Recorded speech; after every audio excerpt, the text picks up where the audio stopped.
क्या राहुल गांधी इस प्रोजेक्ट का विरोध अनजाने में कर रहे हैं या इसके पीछे कुछ विदेशी ताकतें लगी हुई? अंडमान का ग्रेट निकोबार प्रोजेक्ट मात्र एक बंदरगाह नहीं है, यह हिंद महासागर में चाइना के आंख में आंख डाल करके उसे घेरने का एक चक्रव्यूह है। लेकिन जैसे ही भारत यहां पर एक ईंट रखती है, राहुल गांधी को अचानक आदिवासी और जंगलों की याद आने लगती है और ये अपना विक्टिम कार्ड यानी कि आदिवासी कार्ड और जो वन्य पर्यावरण के बारे में जानकारी देने स्टार्ट कर देते हैं। पूरा भारत बंगाल चुनाव में उलझा हुआ ये राहुल गांधी जो है, ये देखिए अंडमान निकोबार जाकर यहां पर जाकर के ये कहते हैं लाखों के लाखों जंगल काटे जाएंगे, यहां पर जो वन्य जीव पर्यावरण उसको आघात पहुंचाया जाएगा, जबरदस्त रूप से विनाश हो जाएगा, इसको बचाना हमारा मूल कर्तव्य है।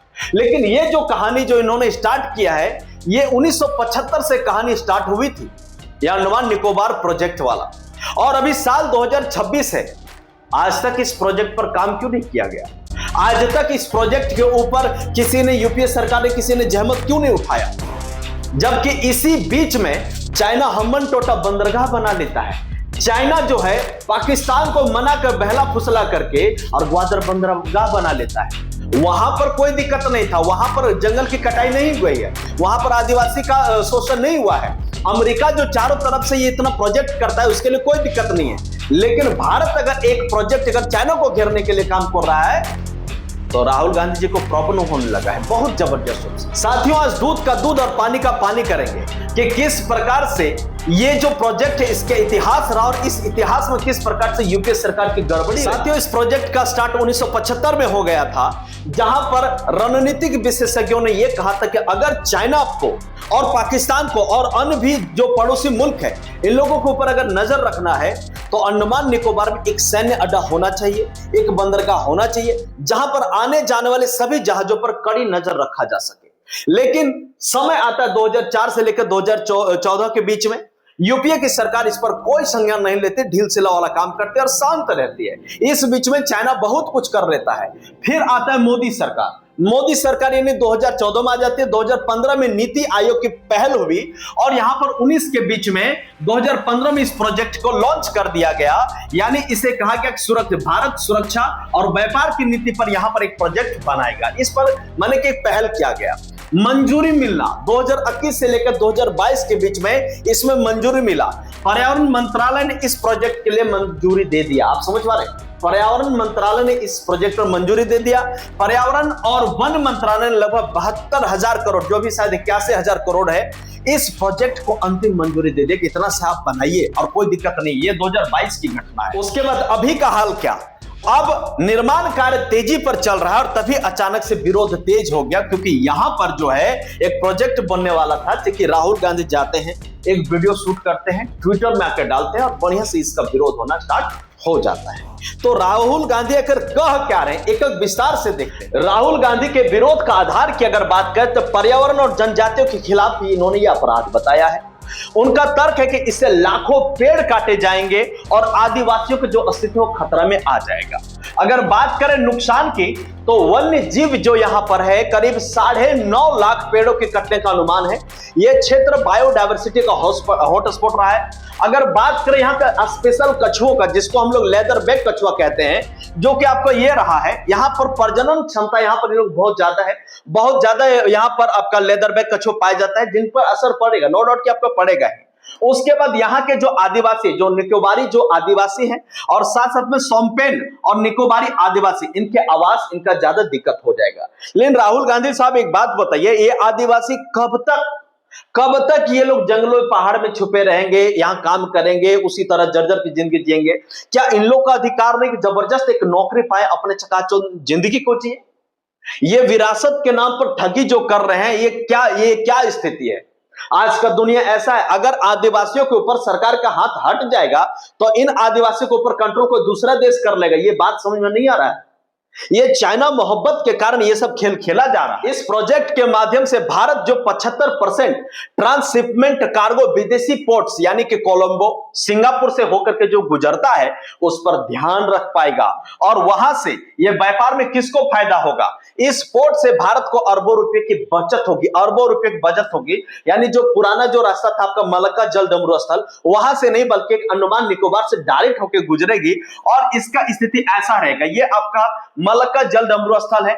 यहां पर जो है स्ट्रेट ऑफ मलक्का, ये बहुत यहां कम से कम 40% व्यापार, दुनिया का जो सबसे सेकेंड लार्जेस्ट आप कह सकते हैं, 40% जो व्यापार होता है इसी क्षेत्र से गुजरता है। यहां से अमेरिका गुजरता है, चाइना गुजरता है, फिलीपींस गुजरता, जितना है मलेशिया से सब कुछ सब यहीं से गुजरता है। अगर अंडमान निकोबार यहां पर बन जाता है प्रोजेक्ट, तो आराम से चीन पर नजर रखा जा सकता है। जैसे यहां इस स्थिति में हमारा यहां पर अंडमान निकोबार है, यहां से कौन कौन सा जहाज आ रहा है, कौन कौन सा जहाज नहीं आ रहा है, सब पर नजर रखा जा सकता है आराम से अपने अंडमान निकोबार। इस परियोजना से सबसे अधिक अगर किसी को दिक्कत होगा तो वो चाइना को होने वाला है, क्योंकि ये जो नीति है वो अपना टूरिस्ट प्लेस और कमाई का अड्डा बनाने के साथ साथ में चाइना के ऊपर विशेष नजर रखा जाएगा, इसकी वजह से किया जा रहा है। चीन का अधिकांश तेल और व्यापार यहीं से गुजरता है, इसीलिए चीन का सरदर्द है, और सिरदर्द जो है, और यही सिरदर्द जो है झंडू बाम लगाने का काम जो है राहुल गांधी जी कर रहे हैं। मलक्का जल डमरू स्थल ये वाला पार्ट है। युद्ध की स्थिति में अगर कभी युद्ध होता है तो यहां पर अंडमान निकोबार से डायरेक्ट इस जगह पर यहां पर जो है आराम से कंट्रोल किया जा सकता है। उसका जो बहुत बड़ा जो क्षमता होगा, जो पावर सप्लाई होगा, उसको यहां से रोका जा सकता है। विदेशी पोर्ट्स की अगर बात करें तो सिंगापुर हो गया, कोलंबो हो गया, और पोर्ट कलांग हो मलेशिया वाला हो गया, इन लोगों को आर्थिक नुकसान होगी। और ये सारे जो पोर्ट्स है ये आपका अंडमान निकोबार प्रोजेक्ट वाला डायरेक्ट आएगा, और पाक जल डमरू स्थल यानी कि जो श्रीलंका और इंडिया के बीच में, यहां से आराम से गुजर सकता है, जो कोई दिक्कत नहीं, भारत को एकदम चकाचक हो जाएगा। और सिर्फ इतना ही नहीं, भारत जो है पूरा वर्ल्ड में एक ग्लोबल शिपिंग मैप पर एक अपना जबरदस्त रूप से छाप छोड़ पाएगा। ब्लू इकोनॉमी और पर्यटन यहां पर जबरदस्त रूप से बढ़ावा मिलेगा, जिससे पर्यटन और लॉजिस्टिक के जरिए से अंडमान और अर्थव्यवस्था में, अंडमान निकोबार में जबरदस्त रूप से माहौल बनेगा, कमाई का एक अड्डा बन जाएगा, यहां के लोग तरक्की कर पाएंगे।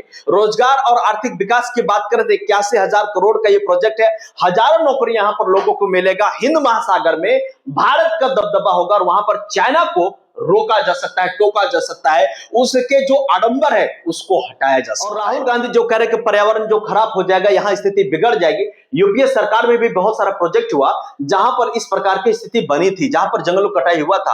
आप देखिए आराम से यूपीए कार्यकाल के दौरान 2 लाख हेक्टेयर जमीन जो माने कि जंगल जो है वो साफ किया गया था। उद्देश्य क्या था इनका? खनन, सड़क और बिजली परियोजना के लिए काम करना। अगर बात करेंगे पूर्वी इलाका में तो झारखंड हो गया, उड़ीसा हो गया, बिहार हो गया, यूपी हो गया, इन सब क्षेत्रों में एकदम जबरदस्त रूप से माइनिंग करने के लिए यहां पर जंगलों को कटाई किया गया था, और एक बढ़िया तरीके से कोई दिक्कत नहीं है। देखिए अगर डेवलपमेंट की बात हो तो चलेगा, पेड़ काटेंगे तो पेड़ लगाएंगे भी, ये ठीक था, लेकिन आप स्पेशल टारगेट कर रहे हैं, चाइना के हित में आकर के बात करें, ये कभी भी देश बर्दाश्त नहीं कर सकता। लेकिन राहुल गांधी को ये सब बात का कोई लेना देना नहीं है।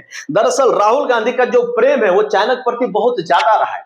2017 में डोकलाम विवाद जब हो रहा था तो एक सीक्रेट में, यानी कि 2017 में डोकलाम भारतीय और चीनी सेना आमने सामने होने के दौरान राहुल गांधी चीनी राजदूत लुयो छाओगोई से मुलाकात करने की खबरें आई थी। तो राहुल गांधी जी कहते हैं कि नहीं, हमने किसी से मुलाकात नहीं की, लेकिन जबकि चीनी राजदूत जो है इस बात की पुष्टि भी किया था। अगर बात करेंगे तो इस समय जब युद्ध की स्थिति है तो क्या किसी दुश्मन देश से भेंट करना यह उचित है? इसी तरह जब सीपीईसी हो रहा था 2008 में, यानी कि बीजिंग ओलंपिक के दौरान, चाइना में ओलंपिक हो रहा था 2008 में, कांग्रेस पार्टी और communist party of the China के बीच में समझौता हुआ था। इस पर राहुल गांधी और तत्कालीन चीनी उपराष्ट्रपति शी जिनपिंग की मौजूदगी में हस्ताक्षर हुए थे। अब यही एक बहुत मामला हुआ था। अगर आप मीटिंग कर रहे हैं, देश देश का मीटिंग होता है, पार्टी पार्टी हो सकता है, तो इसको ट्रांसपेरेंट करिए, लोगों को दिखाइए, लेकिन ये ट्रांसपेरेंसी नहीं होती है और ये गुप्त रखी जाती है। इसी पर विवाद बढ़ा था। तो कहीं ना कहीं ये चाइना तो प्रेम में है, और इस प्रेम की कहानी इतना ही नहीं, राजीव गांधी फाउंडेशन में चाइना जो है वो फंड करती है। देखिए आराम से, आरोप लगा था कि राजीव गांधी फाउंडेशन जिसके ट्रस्टी राहुल गांधी भी रहे हैं, चीनी सरकार और चीनी दूतावास से डोनेशन मिला था। समझ पा रहे आप? डोनेशन मिला, खास पार्टी को डोनेशन मिला है, जबकि भारत और चाइना की स्थिति उस समय भी बहुत अधिक जर्जर स्थिति में था, कोई अच्छा स्थिति नहीं था। उस समय इस पार्टी को यहां पर डोनेशन प्राप्त हुआ। इसी प्रकार से 2018 में कैलाश मानसरोवर की यात्रा के दौरान स्पेशल इनको फुटेज मिला हुआ था। जरा देखिए, 2018 में राहुल गांधी जी कैलाश मानसरोवर यात्रा के दौरान उन्हें विदा करने के लिए स्पेशल चीनी राजदूत का एयरपोर्ट पहुंचना और चीन द्वारा उन्हें दी गई विशेष सुविधाओं पर भी सवाल उठाए गए थे कि एक आम नागरिक के लिए कोई सुविधा नहीं और दूसरे नेता के लिए कोई सुविधा नहीं, लेकिन राहुल गांधी जी के लिए स्पेशल ये फुटेज क्यों? इससे भी सवाल खड़ा होता है। ये प्रेम का प्रतीक है चाइना के लिए, और शायद ये भी एक वजह हो सकती है कि राहुल गांधी जी चाइना मोहब्बत के कारण नैरेटिव सेट करने पर तुल गए कि पर्यावरण और आदिवासियों के आड़ में आकर के इस प्रोजेक्ट को रोका जा सके ताकि चाइना पर नजर ना बनाई जा सके। ये चाइना मोहब्बत नहीं तो और क्या है? और सिर्फ इतना ही नहीं, कांग्रेस पार्टी और राहुल गांधी हमेशा ये कहते हैं कि चाइना जो हमारे जमीन को कब्जा कर लिया, जबकि सरकार और सेना ये कहती कि ऐसा कुछ भी नहीं है।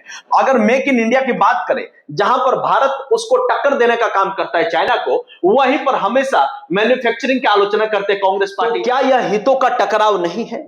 क्या राष्ट्रीय सुरक्षा के मामले में एक विरोधाभास नहीं होता है? अगर राष्ट्रीय सुरक्षा विरोधी रुख की बात करें तो यह राष्ट्रीय सुरक्षा के लिए खतरा है। आलोचकों का यह तर्क है कि दुश्मन देश के खिलाफ राष्ट्रीय हितों पर विरोधी नैरेटिव बनाना संदेह पैदा करता है और विरोधी रुख को बढ़ावा देता है। यह राहुल गांधी जी का मोहब्बत चीन के साथ कहीं भारत को डुबा ना दे।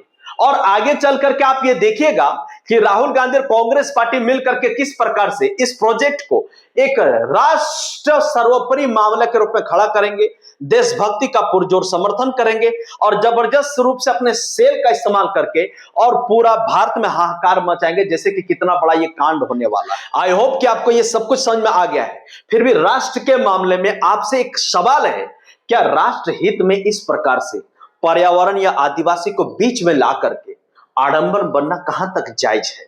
क्या यह देश की सुरक्षा के ऊपर सवाल नहीं खड़ा करती है?